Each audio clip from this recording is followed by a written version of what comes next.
SFI Kottarakkara area സമ്മേളനം ചൊവ്വാഴ്ച സംഘടിപ്പിച്ചു. തങ്ങൾ കുഞ്ഞ് കോൺഫറൻസ് ഹാളിലായിരുന്നു സമ്മേളനം.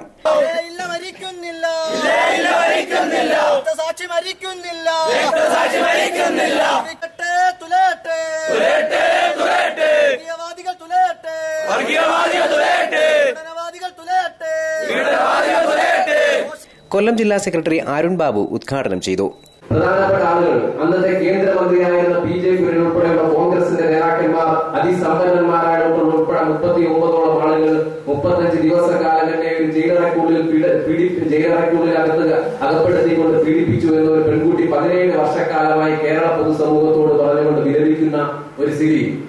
അപ്പോൾ ഒരു പെൺകുട്ടി തന്നെ പറയുന്നു തന്നെ PJ കുര്യൻ എന്ന കോൺഗ്രസിന്റെ നേതാവ് പീഡിപ്പിക്കപ്പെട്ടിട്ടുണ്ടെന്ന് പറയുമ്പോൾ ആ കേസിനെ ആകെ അട്ടിമറിച്ചുകൊണ്ട് ആ പെൺകുട്ടിയെ മോശക്കാരിയാക്കുന്ന തരത്തിലേക്ക് ഇവിടുത്തെ സുധാകരൻ MP പോലെയുള്ള ആളുകൾ, ബസന്തിനെ പോലുള്ള ന്യായാധിപന്മാരെല്ലാം പറയുന്ന ഈ കാലഘട്ടത്തിൽ സ്ത്രീകൾക്കെതിരായിട്ടുള്ള അതിക്രമങ്ങൾ തടയണമെന്ന് പറയുമ്പോൾ ഒരു രാജ്യത്തിന് ഭരണത്തിന് നേതൃത്വം കൊടുക്കുന്ന ഭരണകൂടത്തിന്റെ വക്താക്കളായിട്ടുള്ള ആളുകൾ തന്നെ അതിനെല്ലാം പിന്തുണ കൊടുക്കുന്ന തരത്തിലേക്ക് നമ്മുടെ രാജ്യത്തിന്റെ ഭരണ വ്യവസ്ഥ മാറുന്ന ഒരു സാഹചര്യമാണ് ഇന്ന് നമ്മുടെ സമൂഹത്തിലൂടെ മുന്നോട്ട് പോയിക്കൊണ്ടിരിക്കുന്നത്.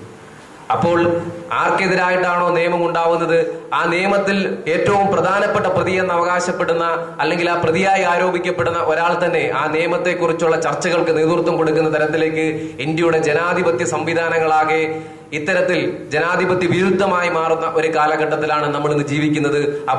UDF സർക്കാർ വിദ്യാഭ്യാസ രംഗത്ത് സാമുദായിക താൽപര്യം അടിച്ചേൽപ്പിക്കുകയാണെന്നും വിദ്യാഭ്യാസ വിചക്ഷണർ കൈകാര്യം ചെയ്യേണ്ട പ്രധാന സ്ഥാനങ്ങളെല്ലാം ലീഗുകാർക്ക് വീതം വെച്ച് നൽകുകയാണെന്നും ഇത് കേരളത്തിന്റെ മതനിരപേക്ഷതയ്ക്ക് തീരാ കളങ്കം സൃഷ്ടിക്കുമെന്നും അരുൺ ബാബു പറഞ്ഞു. SFI Kottarakkara area secretary S. Aravind അധ്യക്ഷനായി. SFI സംസ്ഥാന കമ്മിറ്റി അംഗങ്ങളായ SR Rahul, Shyam Mohan, A. Arun, DYFI Kottarakkara area committee secretary Jayakumar S. എന്നിവർ സംസാരിച്ചു. News bureau, Kottarakkara.